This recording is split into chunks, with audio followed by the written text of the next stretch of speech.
Professeur Didier Raoult, quelles sont les dernières évolutions concernant l'épidémie de coronavirus?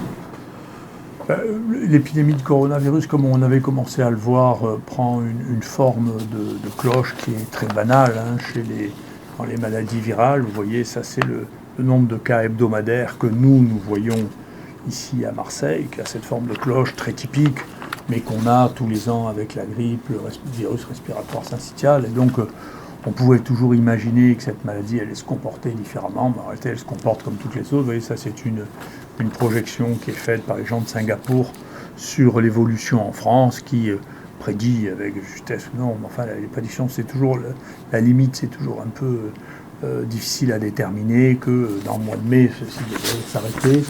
C'est une courbe, on l'avait vu la dernière fois, qu'on observe aussi en Chine. Vous voyez ici en Islande, qui sont les gens qui ont le plus testé de gens, la proportion de la population la plus testée au monde, c'est l'Islande. Vous avez cette forme en forme de cloche aussi. Voilà. L'histoire de ce rebond, je ne sais pas d'où ça sort, mais enfin, ce n'est pas les maladies virales respiratoires qu'on connaît. Elles n'évoluent pas en dos de chameau, elles évoluent en cloche. Voilà. Donc c'est une forme banale. Encore une fois, l'avenir est toujours imprévisible, mais globalement, ça ressemble à une forme banale et on voit qu'on s'approche de la fin de la situation, les réanimations se vident, la mortalité diminue avec un délai, hein, mais tout ça est en train de disparaître. Personne ne sait si ça réapparaîtra l'année prochaine, si il y aura un nouvel épisode ou pas.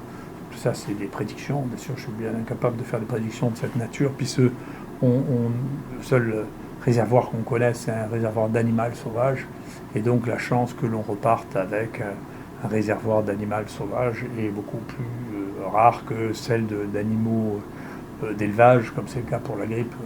On a les poules et les porcs qui s'échangent le virus et qui finissent par créer des mutants qui nous affectent. Quelles sont les dernières évolutions concernant les débats de la communauté scientifique, concernant les médicaments?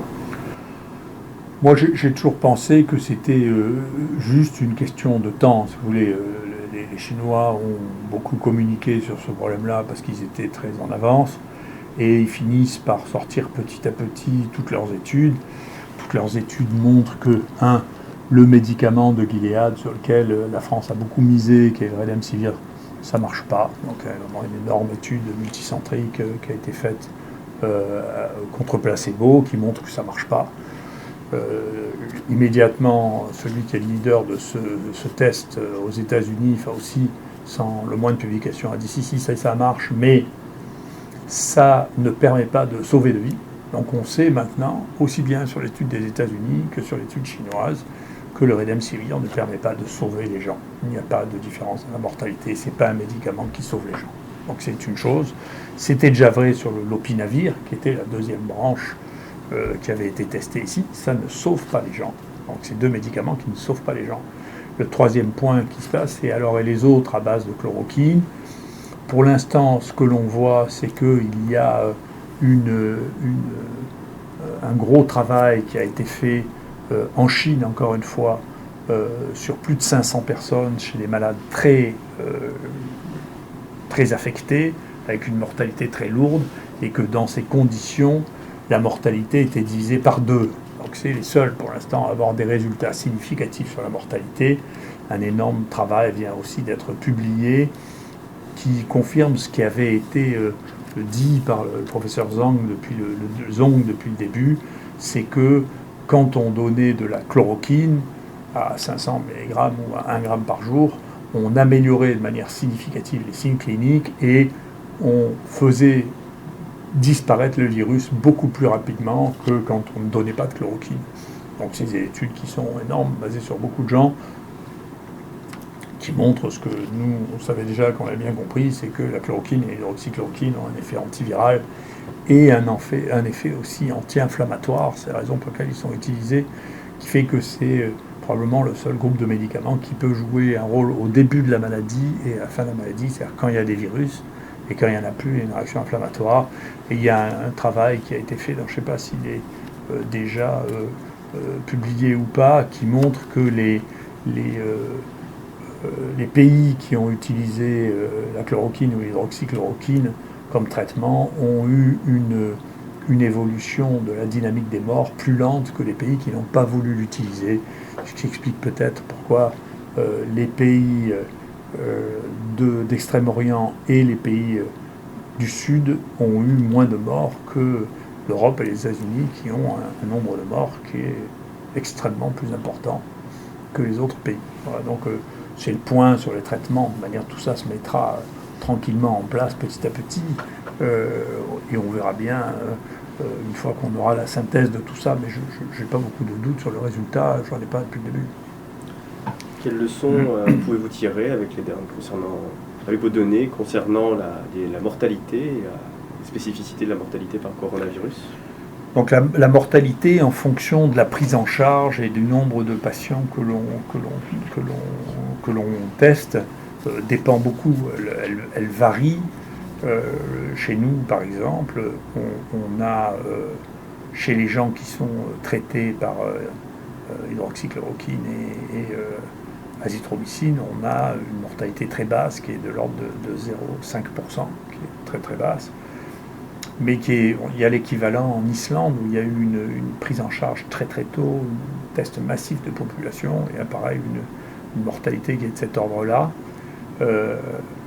Si on regarde dans l'ensemble, chez nous, parmi tous les patients qui ont été hospitalisés, qu'ils soient traités par hydroxychloroquine, azithromycine ou non, certains avaient des contre-indications, etc., eh bien, il y a eu un seul mort de moins de 65 ans. Donc on voit que le risque dans la population qui n'a pas de facteur de risque, que ce soit l'âge avec hypertension, cancer, de mourir est extrêmement faible. Donc c'est pas une maladie très grave, à part chez les gens qui déjà étaient très touchés par les autres infections virales respiratoires. Donc tout le délire autour de la gravité monstrueuse de cette maladie est aussi une autre forme de délire déraisonnable. C'est pas vrai, bien entendu. C'est les gens qui étaient déjà âgés, qui avaient des autres pathologies. On sait que beaucoup d'hypertension, le diabète jouent un rôle important, mais globalement, ça ne présente pas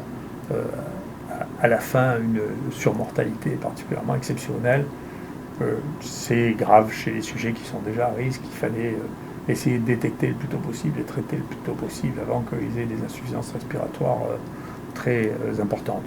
Chez les enfants, ici il y a eu 150 enfants qui ont été hospitalisés. Il y a un travail qui vient d'être soumis.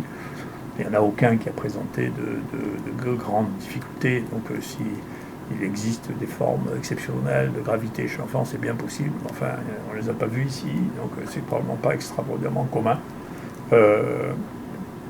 Et donc voilà, la contagiosité de cette maladie ne paraît pas non plus aussi extraordinaire que ce qu'on disait. On peut estimer probablement sur les données préliminaires que nous avons, ou les données préliminaires des pays dans lesquels on a réalisé beaucoup d'évaluations, que peut-être 3% de la population a été touchée. C'est beaucoup moins qu'une grippe, par exemple. Donc la contagiosité n'a probablement pas été extrême. Elle est probablement de plus en plus basse, puisque là, on est en fin d'épidémie. La mortalité a été relativement modérée. On verra, on fera le point quand tout sera disponible. Bien entendu, on peut faire tomber la mortalité si on détecte les gens et qu'on les soigne. Si on les laisse mourir, il y a plus de chances qu'ils meurent que si on les traite. Voilà, mais donc globalement, c'est ça. Je vous rassure, on n'a eu aucune toxicité avec l'hydroxychloroquine, mais là non plus, on n'attendait pas qu'il y ait une toxicité, c'est un fantasme. Je ne sais pas d'où il est parti. Est-ce que c'était juste un fantasme pour promouvoir le Remdesivir ou pour ne pas vouloir reconnaître qu'on n'avait pas pris cette option? J'en sais rien. Et c'est pas raisonnable.